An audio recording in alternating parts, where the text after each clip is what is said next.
ጤና ይስጥልን ተመልካቾቻችን እንደምናመሻችሁ። ይህ የአማራ ሚዲያ ኮርፖሬሽን ነው። ከደሴ ስቱዲዮ ለአርብ ምሽት የተዘጋጁ ዜናዎችን ይዘን ቀርበናል።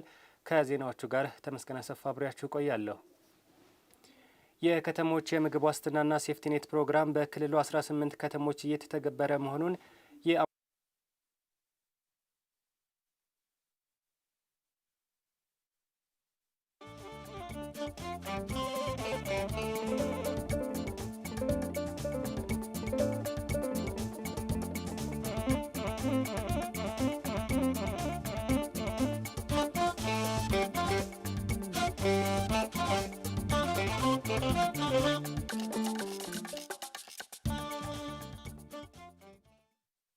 ጤና ይስጥልን ተመልካቾቻችን እንደምናመሻችሁ። ይህ የአማራ ሚዲያ ኮርፖሬሽን ነው። ከደሴ ስቱዲዮ ለአርብ ምሽት የተዘጋጁ ዜናዎችን ይዘን ቀርበናል።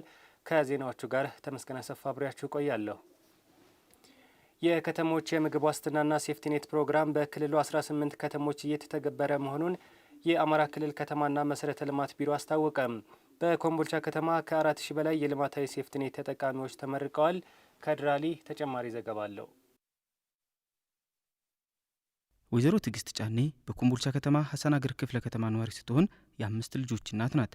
ልጆቿን ለማሳደግ ከቤተሰብ እርዳታ ትጠብቅ እንደነበር የምታስታውሰው ትዕግስት በሴፍቲኔት ፕሮግራም መሳተፍ ከጀመረች በኋላ ግን ኑሮዋን ማሻሻሏን ትገልጻለች። ብቻዬን ነው ማሳደጋቸው፣ ምንም ገቢ የለኝም ነበር። አሁን ግን ሴፍቲኔት በመልምሎ እዚህ ስራ ባስገባኝ መሰረት በጣም ለውጥ አለኝ። ልጆችን እያስተዳደርኩ ነው። እንጀራ በመጋገርና እንጀራ በማስረከብ በጧት ጋግራለሁ፣ ሱቅ ለሱቅ አስረክባለሁ እንጀራ ማለት ነው። በዛ ነው አሁን በጣም ለውጥ አለኝ። አሁን ላይ ባለሁት ነገር በጣም ቤቴን ማሸነፌ፣ ቤት ኪራይም ከፍዬ ልጆችን 4 ልጆች እያስተማርኩኝ ነውና ወደፊት ሰፋ አድርጌ እንጀራ ሰፋ አድርጌ ብዙ ሰራተኞችን ብዬ ማከፋፈል እፈልጋለሁ። ዳንኤል አሊና ማዘንጊያ በለጠም በግላቸው ቆጥበውና በመንግስት በተሰጣቸው ገንዘብ መነሻነት እየሰሩ ኑሯቸውን ከማሻሻላቸው በተጨማሪ በሴፍቲኔት መታቀፋቸው የቁጠባና የስራ ባህላቸውን እንዳሳደገላቸውን የገለጹት መስራት እየቻል ካፒታል የለንም ነበር። ያ ችግር ታይቶ ነው ወደ ሴፍቲኔት ፕሮግራም ልገባ የቻልኩትና ሴፍቲኔት ከገባ በኋላ ለ3 አመታት ኑሮዬንም አሻሽዬ ስራ ምን እንደሆነ ከትንሽ ነገር ተነስተን ብዙ መስራት እንደምንችል 10 ፍየሎች ነበሩ፣ ወደ 15 ደርሰዋል። አሁን በቃ አንድ ፍየል አሁን ስንት እንደሚሸጥ ታውቁታላችሁ። መቆጠብ ምን ያህል ጥቅም እንዳለው ለመንግስት ሰራተኛውም ለሁሉም አሪያ ሆነናል። ሼድ ሰርቶልናል ሴፍቲኔት ፕሮግራሙ ምግብ ዋስትና። እዛ ተደራጅተን ስራ እየሰራን እንገኛለን። እዛም ስንሰራ አሁን ጥሩ ለውጥ ነው ያለን። ከሴፍቲኔት ፕሮግራም ተጠቃሚዎች ለሁለት የስራ እድል ፈጥረናል። አሁን ወደፊትም አስፍተን መስራት ነው አላማችን። የኮምቦልቻ ከተማ ምግብ ዋስትናና ሴፍቲኔት ተጠሪ ጽህፈት ቤት ኃላፊ ወይዘሮ ታፈራ አሰግደው በከተማዋ ዝቅተኛ ገቢ ያላቸው ነዋሪዎች በከተማ ግብርና፣ በአካባቢ ጥበቃ፣ በአገልግሎትና በንግድ ዘርፍ ተሰማርተው ከተረጅነት ወደ አምራችነት በመሸጋገራቸው መመረቃቸውን ገልጸዋል። 1268 ሰሪ ኃይሎች 4396 ቤተሰብ የያዘ ነው። በውስጣቸው ወደ ዘላቂ ኑሮ ማሻሻያ ሲገቡ ለእያንዳንዱ ሃውስሆልድ 66830 ብር እንዲሁም ደግሞ 20% ቁጠባ የቆጠቡት ተደርጎ መነሻ ካፒታል ሆኗቸው ወደ ስራ በመረጡት ዘርፍ እንዲሰማሩ እየተደረገ ያለበት ሁኔታ ነው ያለው። የኮምቦልቻ ከተማ አስተዳደር ከንቲባ መሐመድ አሚን ዩሱፍ በበኩላቸው ተመራቂዎች በዘላቂነት ህይወታቸውን እንዲያሻሽሉ ከተማ አስተዳደሩ ተከታታይ ድጋፍና ክትትል እንደሚያደርግ አረጋግጠዋል። ራሳችሁን ችላችሁ በራሳችሁ እየሰራችሁ ራሳችሁና ቤተሰባችሁን ለማስተዳደር ጥሩ ጅምር አጋዥ የተሰጣችሁን እገዛ ተጨምራችሁ ወደ ተሻለ ነገር እየመጣችሁ እንደሆነ የሚያመላክት ነው። ከፕሮግራሙ ተመርቃችኋል። ነገር ግን በከተማ አስተዳደሩ የሚያስፈልጋችሁን ድጋፍ ሁሉ የመስሪያ ቦታ ችግር ሊገጥማችሁ ይችላል፣ የገበያ ችግር ሊገጥማችሁ ይችላል። ይሄን ሁሉ ጊዜም ከጎናችሁ ሆነን እንደግፋለን። የአማራ ክልል ከተማና መሰረተ ልማት ቢሮ ኃላፊ ዶክተር ሞላ መልካሙ የከተማ ሴፍቲኔት ፕሮግራም በክልሉ እየተተገበረባቸው ባሉ ከተሞች አመርቂ ውጤቶች ተገኝተዋል ብለዋል። ከተረጅነት እና ከተመጽዋዕችነት ወጥተን ወደ አምራችነትና ወደ ዘላቂ ህይወት መሻሻል እንድንገባ የሚያስችሉ ፕሮግራሞች በተለይም ደግሞ በክልላችን በርካታ ለውጦች እየተመዘገቡ ነው። የከተሞች የምግብ ዋስትናና የሴፍቲኔት ፕሮግራም በክልላችን በ18 ከተሞች እየተተገበረ ይገኛል። የኮምቦልቻ ከተማ አስተዳደርን ጨምሮ 195668 አባወራዎች እንዲሳተፉ እየተደረገ ነው። የፕሮግራሙ ተጠቃሚዎች ተመልሰው ወደ ድህነት እንዳይገቡ ድጋፍና ክትትል መደረግ እንዳለበትም አሳስበዋል። በአነስተኛ መነሻ ገንዘብ የጀመሩት የዶሮ እርባታ ስራ ሀብት ማፍራት እንዳስቻላቸው በኩታበር ወረዳ በዘርፉ በማህበራት የተደራጁ ወጣቶች ገለጹ። ለዶሮ እርባታ የሚያስፈልጉ የመኖ የክትባትና የመድኃኒት ግብዓቶች በተሟላ ሁኔታ በወቅቱ እየቀረቡ መሆኑን የወረዳው እንስሳትና ዓሳ ሀብት ልማት ጽሕፈት ቤት አስታውቋል። አንተነህ ጸጋዬ። የዶሮ እርባታ በአነስተኛ ቦታና መነሻ ካፒታል ሊሰራ የሚችል በቤተሰብ ደረጃ የምግብ ዋስትናን ለማረጋገጥ እንዲሁም ቋሚ ገቢ ለማግኘት የሚያስችል ዘርፍ ነው። በኩታበር ወረዳም በዶሮ እርባታ የተሰማሩ የህብረተሰብ ክፍሎች ኑሯቸው እየተሻሻለ መምጣቱ ተመላክቷል። በተለይ በወጣቶች የስራ ዕድል ፈጠራና በወቅቱ ያለውን የእንቁላል ዋጋ እንዲቀንስ በማድረግ በኩል ከፍተኛ አስተዋጽኦ እያበረከተ መሆኑም ተገልጿል። በአነስተኛ መነሻ ገንዘብ የጀመሩት ስራ ዛሬ ላይ ሀብት ማፍራት እንዳስቻላቸው በዘርፉ የተሰማሩ ወጣቶች ገልጸዋል። ዩኒቨርሲቲ ተምረን ከጨረስን በኋላ ያው ወደዚህ የስራ ዘርፍ ነው የተሰማራ ነው እና ከቤተሰብ እገዛ ተደርጎልን በትንሽ ድጋፍ በዛ ነው የጀመርነው። ሰፊ የመስሪያ ቦታ አመቻችቶልናል እና ይህን በስፋትም ብዙ ጫይቶችንም የእንቁላል ጣዮች ዶሮችንም በስፋት ለመስራት ይሄ ቦታ ያግዘናል ብለን እናስባለን። ከገንዘቡ የተሻለ ይልቅ በስራ ላይ ያገኘናቸው ክህሎቶች፣ አዳዲስ ፈጠራዎችን ያገኘናቸው በስራ ላይ ምንድነው መስራት ያለብን ብለን ብዙ ሲያሳስቡን የነበሩ ነገሮች አሁን ተቀርፈው ወደ ስራ ገብተን በአግባቡ ህይወታችንን እየቀየርን ያለንበት ሁኔታዎች ናቸው። ከወረዳ ስራና ስልጠና ጀምሮ ኦልዌይስ ፎሎ አፕ አለው፣ ክትትል አለው። ወጣቶቹ ወደፊትም ስራቸውን የበለጠ አስፋፍተው እንደሚሰሩና ልምዳቸውንም ለሌሎች ለማካፈል ጥረት እንደሚያደርጉ አንስተዋል። ስራ አጥ ወጣቶችንም አብረው እኛ ጋር ሆኖ ስራዎችንም የፈጠርንባቸው ኮንዲሽኖች አለ።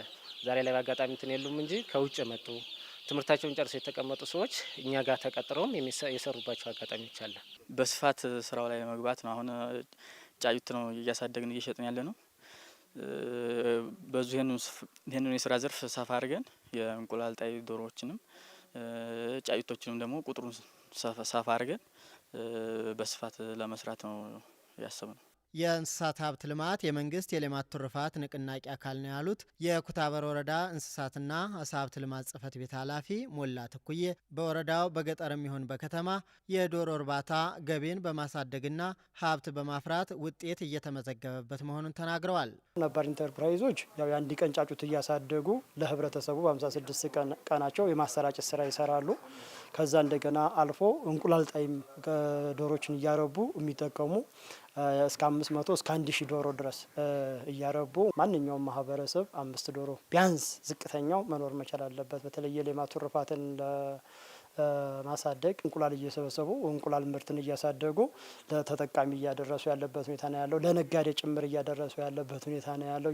ደህና ዋጋ እየተሸጠ 17 ብር እስከ 20 ብር ድረስ እየተሸጠ ያለበት ሁኔታ ነው ያለው። ኃላፊው አክለውም የግብርና ፓኬጆችን በቅንጅት በመፈጸም የህብረተሰቡን ኑሮና አመጋገብ ለማሻሻል እየተሰራ ነው ብለዋል። የተለያዩ አትክልቶችን እነሱን እዛ እንዲጠቀሙ፣ በተጨማሪ ደግሞ ዶሮዎችን በየአካባቢው ከ20 እስከ 30 ዶሮ በማሰራጨት በተለያየ ፕሮጀክትም በህብረተሰቡን በራሱ እየገዛ እነሱን የተሻለ የእንቁላል ምርት እንዳመርቱ እያደረግን ያለንበት ሁኔታ ነው ያለው። እነሱንም ቀጣይ 17ቱን ፓኬጆች አሟልተው እንዲመረቁ ጭምር እናደርጋለን። ለዶሮ እርባታ ማህበራቱ የሚያስፈልጓቸው የመኖ የክትባትና የመድኃኒት ግብዓቶች በተሟላ ሁኔታ በወቅቱ እየቀረቡ ስለመሆኑም ኃላፊው አስረድተዋል።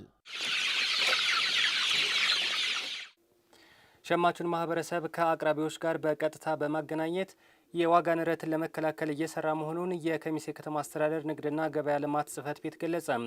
ከተማ አስተዳደሩ ለገበያ ማረጋጋት የሚውል 3 ሚሊዮን ብር በጀት መያዙም ተመላክቷል። ኢማም ኢብራሂም ተጨማሪ ዘገባ አዘጋጅቷል።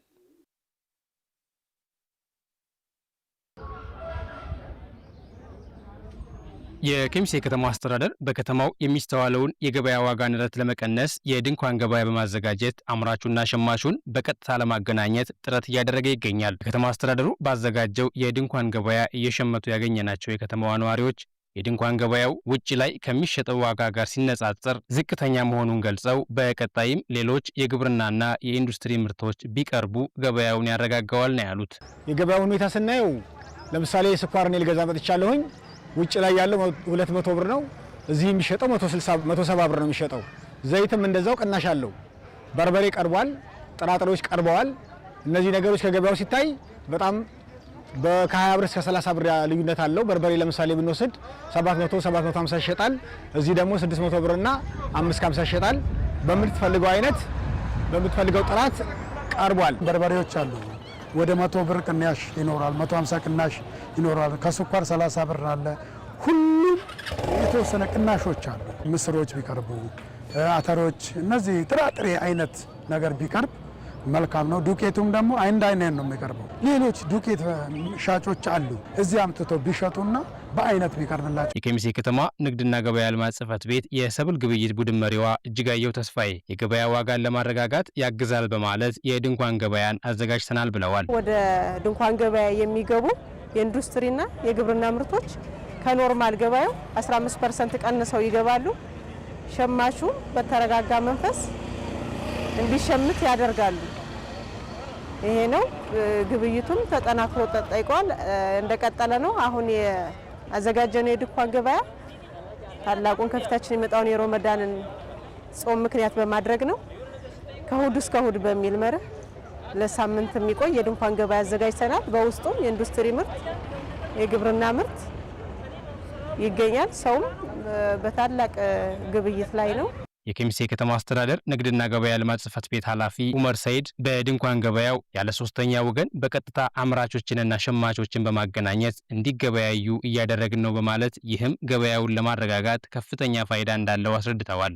ሸማች ማህበረሰቡንና አምራች ማህበረሰቡን የሚያገናኝ ስለሆነ እዚህ መካከል ደላላ ሳይገባ አትራፊ ሳይገባ ቀጥታ ሸማቹ ከአምራቹ ጋር የሚገናኝበት ስለሆነ ለሸማቹ ማህበረሰብ ከፍተኛ ለውጥ ያለው ግብይት የሚያደርግበት ቦታ ነው።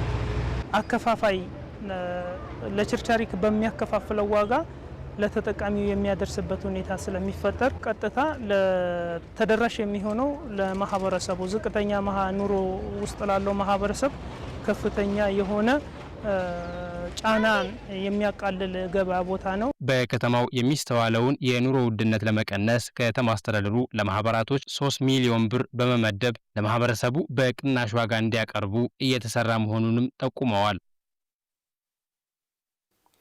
የተከበራችሁ ተመልካቾቻችን ከአሚኮ ደሴ ስቱዲዮ ለአርብ ምሽት የያዝናቸው ዜናዎቻችን እስካሁኖቹ ነበሩ። ተመስገን አሰፋ ከዜናዎቹ ጋር አብሬያችሁ ቆይታ አደረግኩኝ። በያላችሁበት መልካም ምሽት።